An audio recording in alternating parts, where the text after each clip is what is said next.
consumption taxes other than GST, which are part of the divisible pool, will be part of the conversation. Otherwise, I think it's going to be politically difficult. It's very desirable.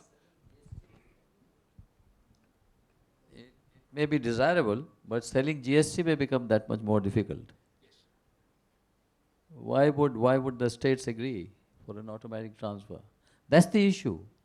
The whole thing is flawed because the powers and devolutions are completely dependent on the states. That's the flaw. So, to make an automatic transfer, GST is desirable, but then GST may not come through.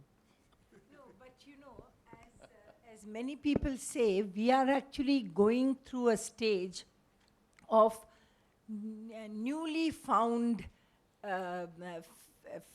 federal decentralization at the state level, politically.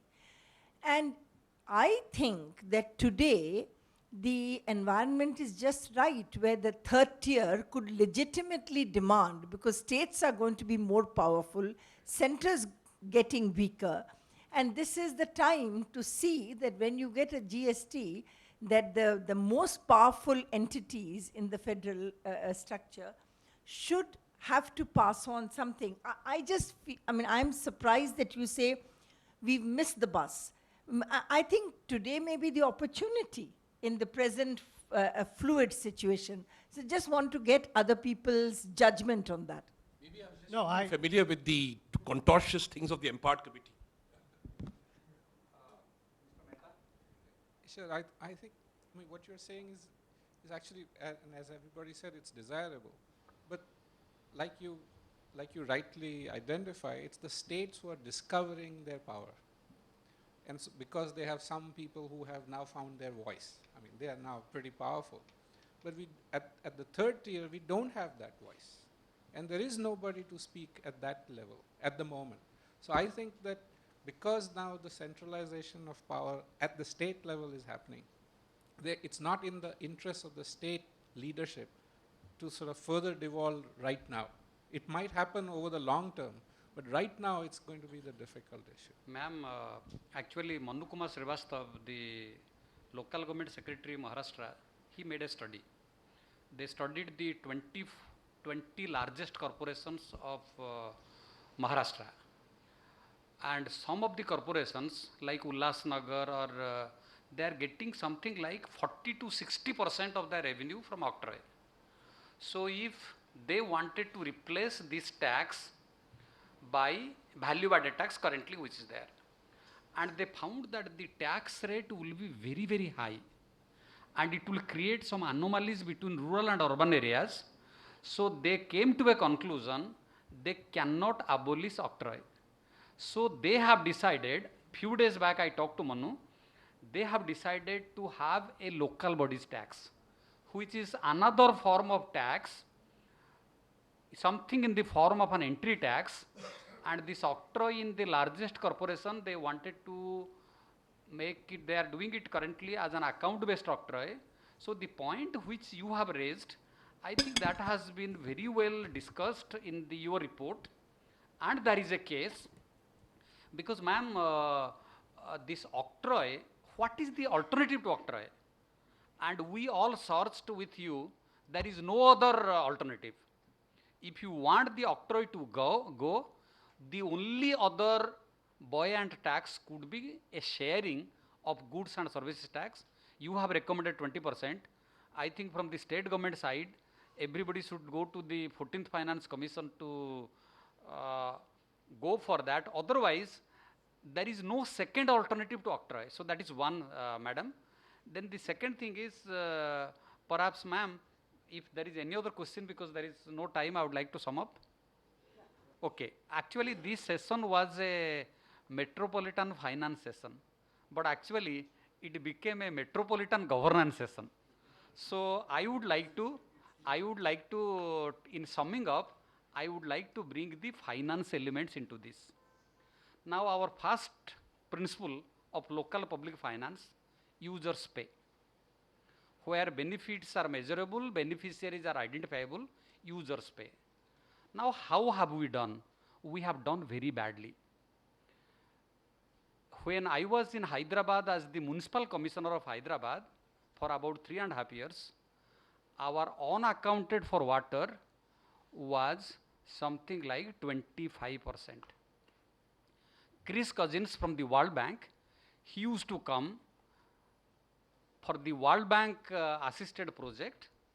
Users should pay universal metering, mapping and charging. Today as Chief Secretary I find my unaccounted for water in Hyderabad is 40%.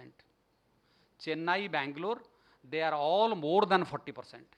So the question is, unaccounted for water is not wasted water. Part of it is wasted, 20% will take it. The other 20% is non-revenue water. So user charges, the fast-based principle of local financing has got a lot of untapped potential.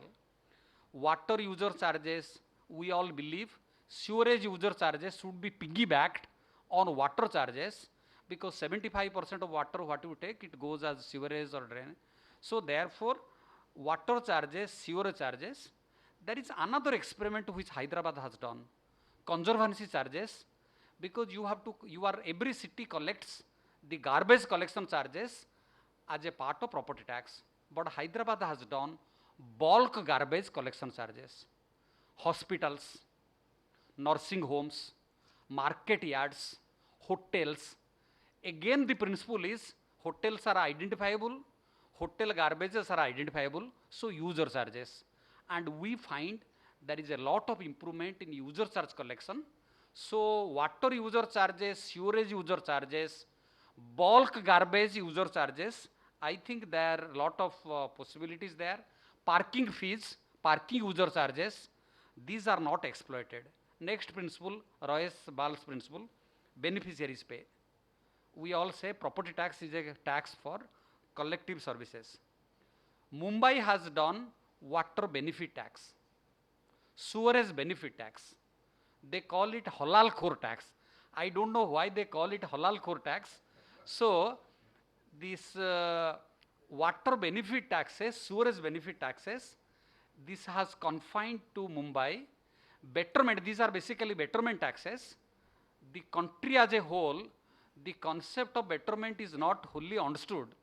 In Hyderabad, one secretary started external betterment tax. Actually, without understanding what is external betterment, actually external development, but fortunately or unfortunately, nobody is questioning. Hyderabad and Andhra Pradesh has been collecting external betterment charges. So the water and sewerage benefit taxes. Now in property tax, 35% is the collection efficiency. Bangalore is perhaps the best model. Recently, Hyderabad, actually everybody talks about tax exporting, like city and suburbs. I don't think that problem is there in our large cities, because when I was municipal commissioner, Hyderabad area was 167 square kilometers. After that, it became 500 square kilometers. Today, it is 670 square kilometers. So, internalization of costs and benefits, which fiscal federalism like Oates and other people they say, I think that problem is taken care. We have got very large cities, but we are not internalizing the externalities. And there, ma'am, many experiments have been done, whether it is Roy's book or Roy Linn's, their book. We have got the land value tax, not experimented. Land value increment tax, betterment not done. Special assessments in US. In the 50s, it was all special assessment in US. Motor vehicle tax, very few states are sharing, but municipalities have to maintain the roads. Profession tax, entertainment tax, the tax exporting payroll tax, for example. In France and other places, for the transport, they have got the payroll tax. Anybody employing more than 10 persons has to pay a small portion for transport development. Benefit tax, payroll tax, service tax. Central government has been collecting service taxes.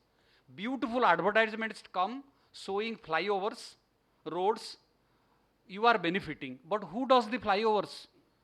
Municipal corporation doing. So therefore, there is a need for sharing those taxes, and India is a very truncated federalism.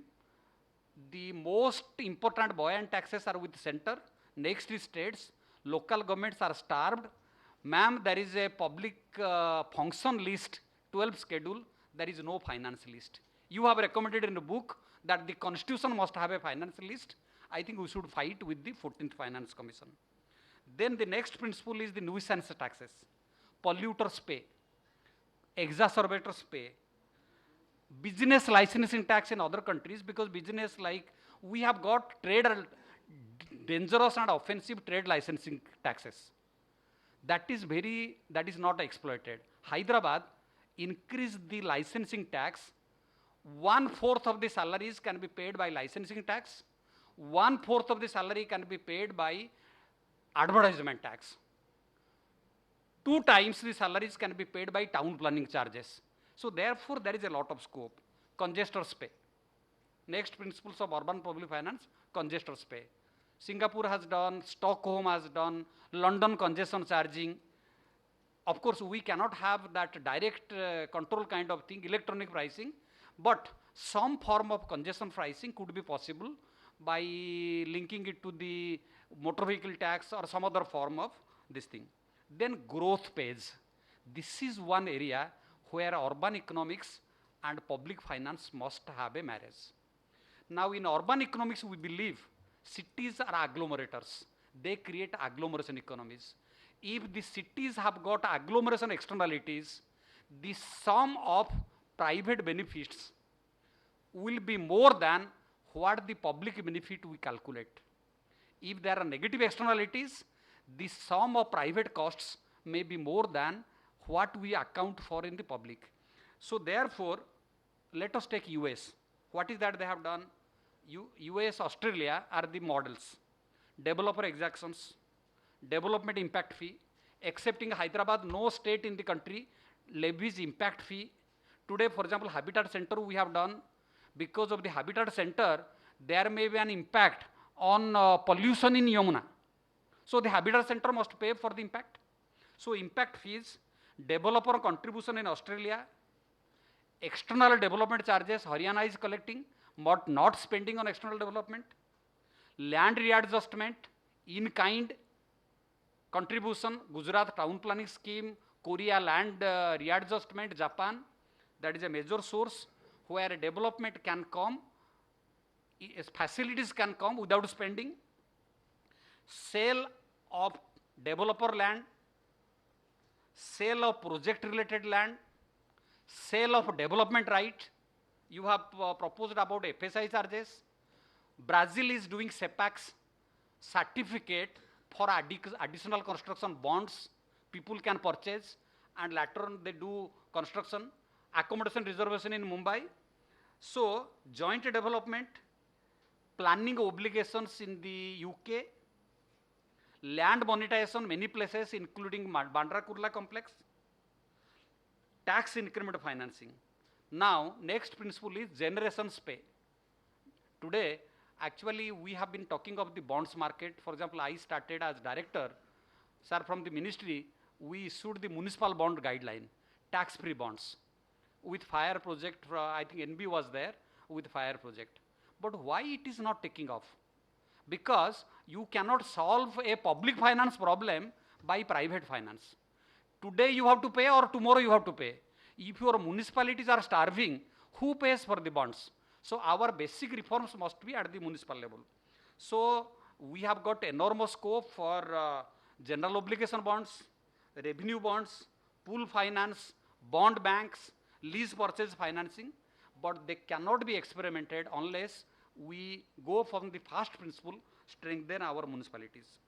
Next is value capture financing, creating value, generating value, recycling values. That is one area.